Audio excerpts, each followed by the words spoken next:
Good morning, everyone.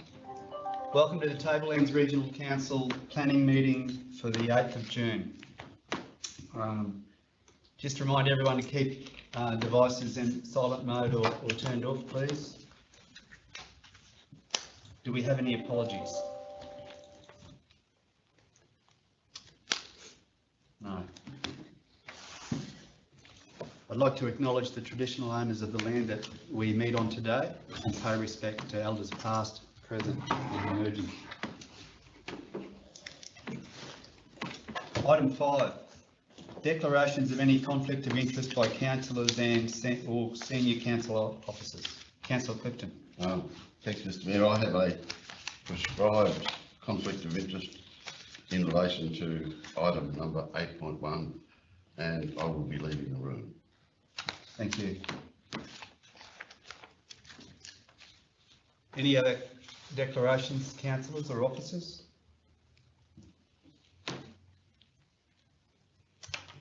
Thank you. Yeah, we can go straight on to, there are no deputations today. We'll go straight on to item 8.1.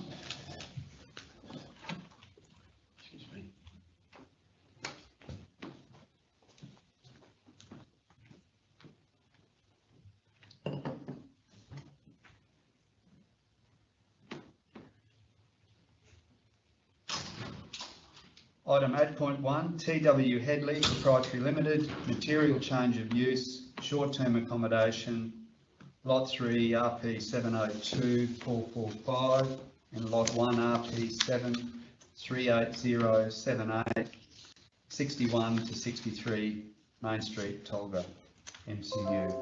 With your permission, Mr. Mayor, and speak to that matter. Yes. The legal status concerning that application has changed and it's no longer competent for council to consider the report that's in front of council, and the matter should be withdrawn from the agenda today. Happy to provide information going forward about the application and the progress of the application, but it's not capable of being determined in the manner that was intended today. It does need to be withdrawn from the agenda. Thank you. Could I have a mover to withdraw item 8.1 from today's agenda? Councillor Wilts moving, a seconder. Councillor Bilney. Those in favour? Carried. Thank you.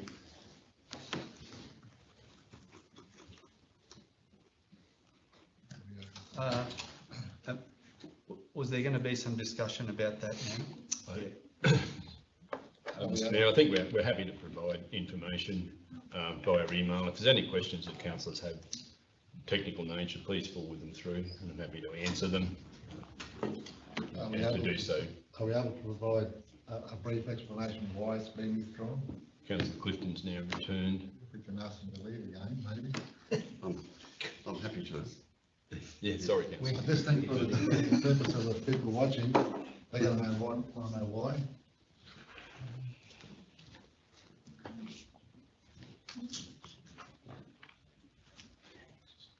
In simple terms, through you, Mr. Mayor, in simple terms, we've received a notice from the applicant for a deemed approval, and that now requires that we develop conditions, and we're not able to issue a preliminary approval as such.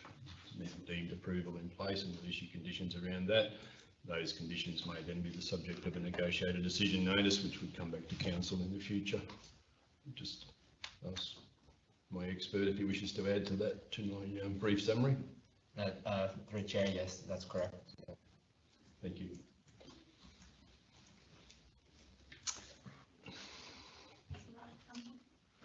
Very good.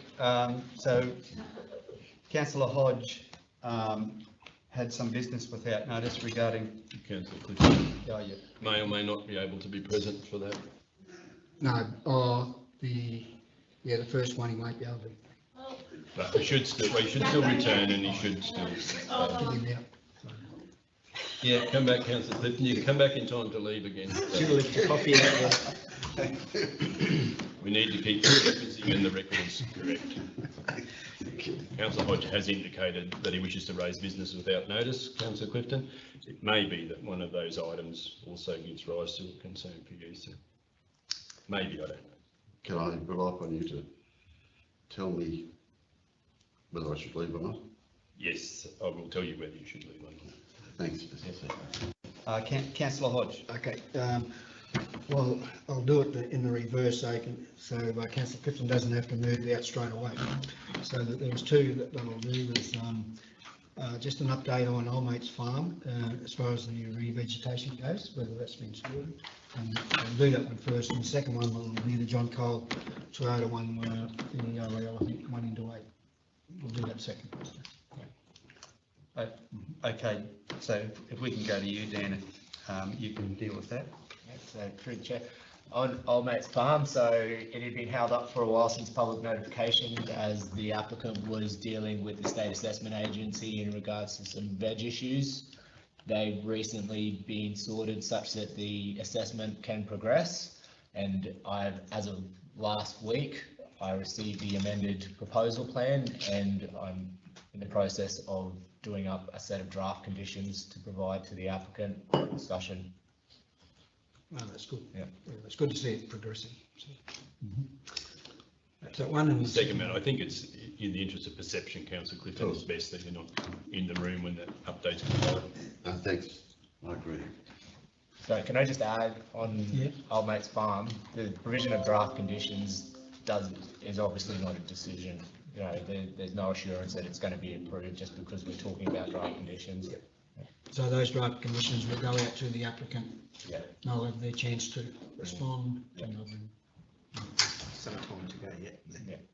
Thanks, Dan. all good. So, Dan, the state, originally the state put the brakes on the application because of the veg management overlay, whatever it was. I don't wish to not to interrupt, I don't wish to overcomplicate matters, but Councillor Clifton has now left and we're continuing to discuss a matter that he's entitled to be here to discuss.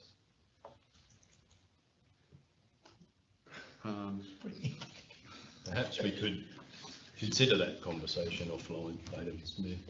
I don't want Councillor Clifton to feel like he's a yo-yo this morning. I'm happy to do that. Call the police on that. Okay, Councillor Hodge, you had a second matter that you wanted to get some. Yeah, if Dan Update. gives us an update on the John Cole Toyota one, the RL 1 into 8, please. Yeah, so through the chair. With the assessment of John Cole's application, I've recently given their consultant an update on it, but we had sent the economic analysis prepared by the applicant off to Location IQ, a consultant in Brisbane, to do a peer review on. They've recently come back with their peer review. So I'm now in a position whereby I'm doing up a further advice notice, having considered some of the issues raised by the submitters. I've discussed that with the consultant. He called me as of yesterday to ask when we're going to have a workshop, because we discussed having a workshop attended by both the applicants and the submitters, albeit at separate times. Yeah. So he was asking when that was scheduled, and so we've come to an arrangement whereby I said I'll issue this further advice notice. It's up to you whether or not they're not obligated to respond to the further advice notice. So they're just waiting until they've digested whatever information we're requesting in that, and then they'll advise whether or not they intend to respond, and we can arrange the workshop thereafter. That's fine. So I'm hoping to get that further advice out either today or tomorrow. No, thanks very much for that. Dan, is there a proposed time when the report will be coming to council? Do you have any idea when that may be? Through the chair, that will be dependent on whether or not the applicant intends to respond to the further advice, because typically, the ball's in their court, but they're on our statutory decision-making timeframe. So normally what goes hand in hand with the request for further advice is an extension of the decision-making period, and whether or not they agree to extend the decision-making period is dependent on how much time they need to prepare a response.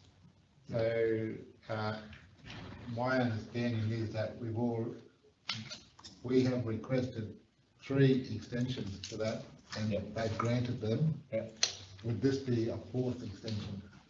Correct. Just for clarification, the 3 extensions were to get the peer review of the economic assessment done, and also for them to, for the applicant to respond within this statutory decision-making period to the submitter's concerns, which is good practice for a consultant when you're dealing with a matter like this. And that was only received last week from the applicant. I think just one more here. When we asked, we'll ask Colleen that to have the workshops with the applicant and the submitters, because it's a pretty technical application to deal with. So basically, council and our officers will meet with the applicant first, maybe on the same day, for an hour or two, and then we'll have the submitters, the major submitters. Yeah. So, of course, we need to really be quite sure of our thinking. So. Any more questions on this one, councillors, for Dan? I've got another question, which relates to the other application for Oriente. Are they interconnected or no? To a degree. I believe I had given an indication that I'd hope to put them to the council, the same council meeting for a decision.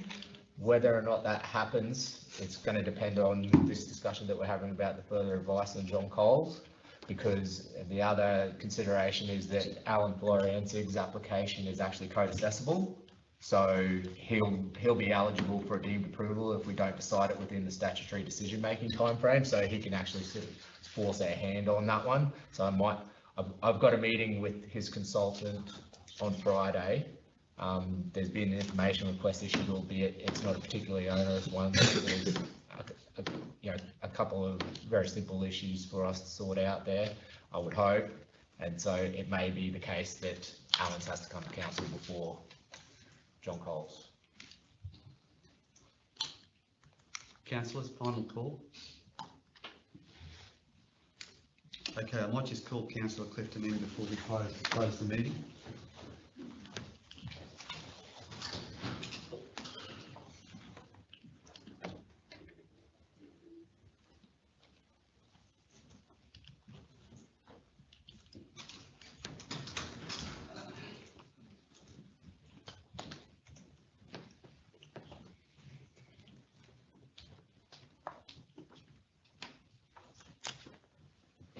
There being no further business, the meeting today is closed, and our next ordinary council meeting will be Thursday, the 22nd of June. Thank you.